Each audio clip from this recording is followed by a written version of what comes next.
There is a particular kind of religious person who is absolutely certain about everything. You know the type. They have charts, they have position papers, they have committees whose sole purpose in life is to decide who is in and who is out. They have statements of orthodoxy with footnotes and appendices and occasionally a small flowchart explaining how you can tell if someone is definitely going to hell. And if you ever meet one of these people, you will notice, I suspect, something fascinating about them. They are never in any doubt. Not about doctrine, not about theology, certainly not about what God thinks on any subject. The correct forms of liturgy trip from their lips, the correct place of women in the church, the correct attitude towards, people of unusual sexualities. They have, as it were, a direct line to the Almighty, who seems to agree with them in remarkable detail. Which brings us to today's gospel. From the Gospel of John. Because John chapter 9 contains one of the great comic reversals in the New Testament. As you know, because you've just heard a summary of it, he begins with a man who has been blind from birth. He lives on the margins of society. He has no status, no authority, no theological education, and until a few minutes ago, no eyesight. Jesus, however, has healed him. And you might imagine that everyone would be delighted at this news. But no, because the healing has taken place on a Sabbath, which means that a committee needs to be convened. A theological investigation must be undertaken. Forms probably have to be filled in. Witnesses need to be called. And before you know it, the whole thing has turned into something resembling a church tribunal, probably with worse biscuits than we'd have today. The neighbours are interrogated, the parents are interrogated, and eventually the man himself is interrogated repeatedly by the religious authorities. Now, here's the delicious irony. The only person in the entire story who can see clearly what has happened is the man who was blind. Everyone else, particularly the religious professional experts, is completely incapable of seeing what is right in front of their nose. They know the rules, you see. They know the regulations.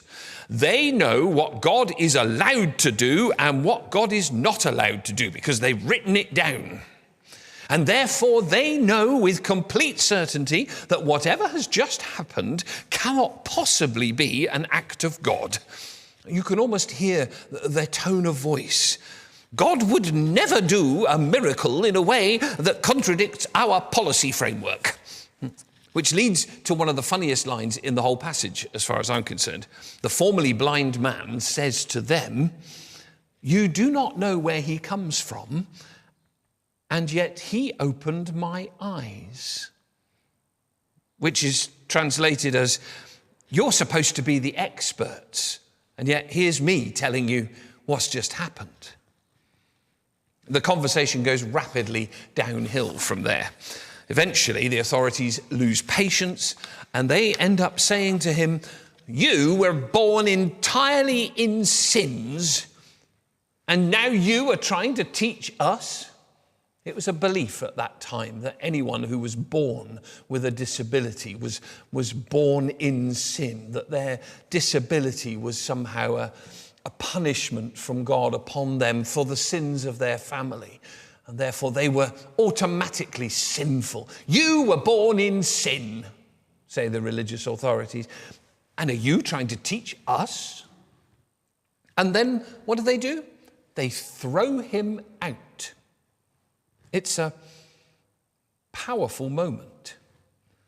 The man who has just received his sight is expelled by the people who are absolutely certain that they can see perfectly well.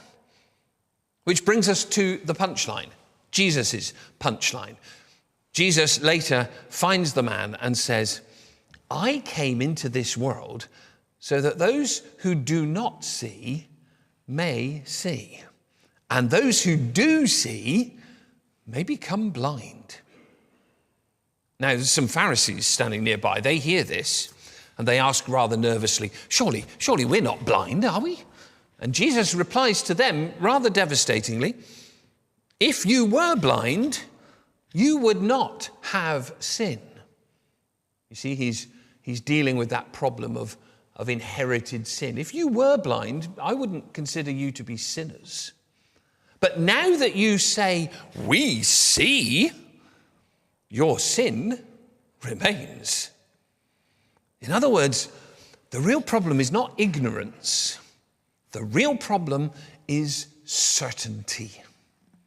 And if you think about it, that problem has never entirely gone away in the history of the church and of all religions, frankly.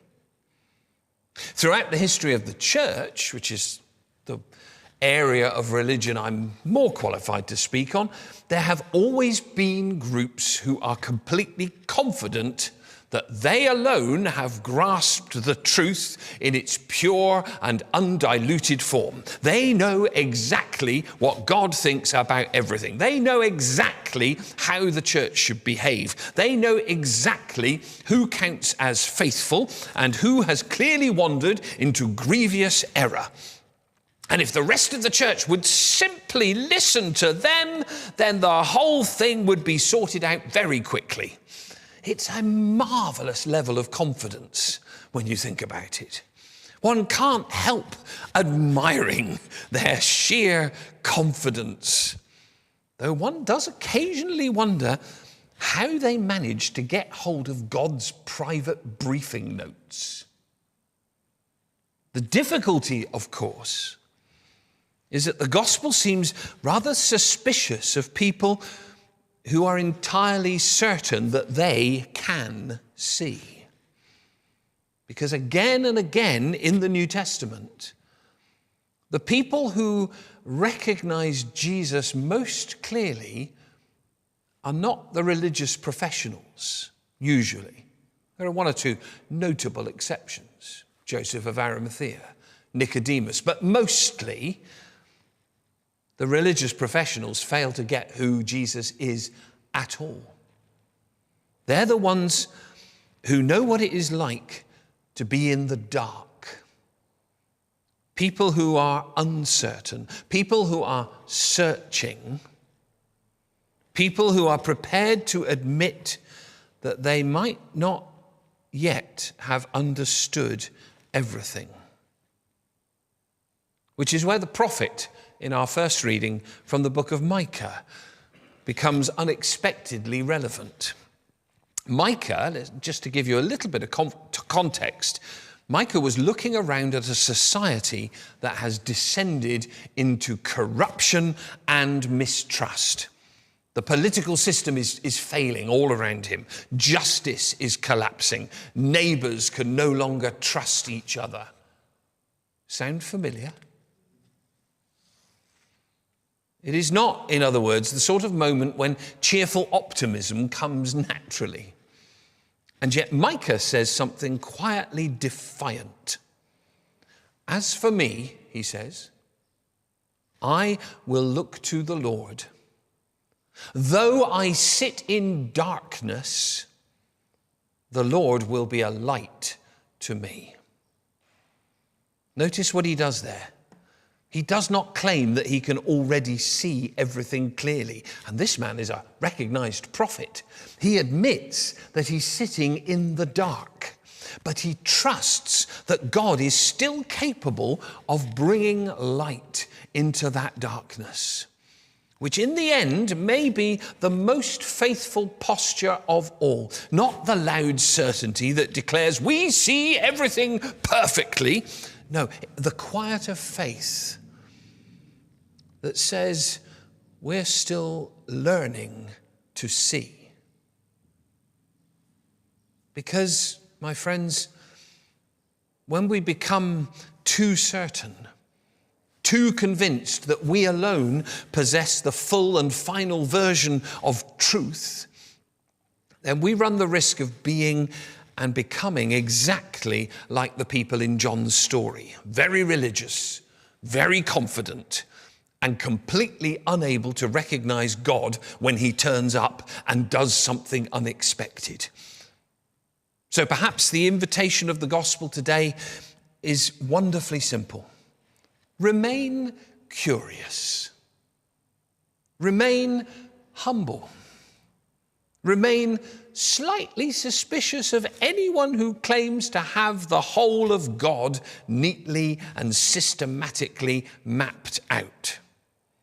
And if you ever find yourself sitting in the dark, unsure of what God is doing, remember the words of Micah.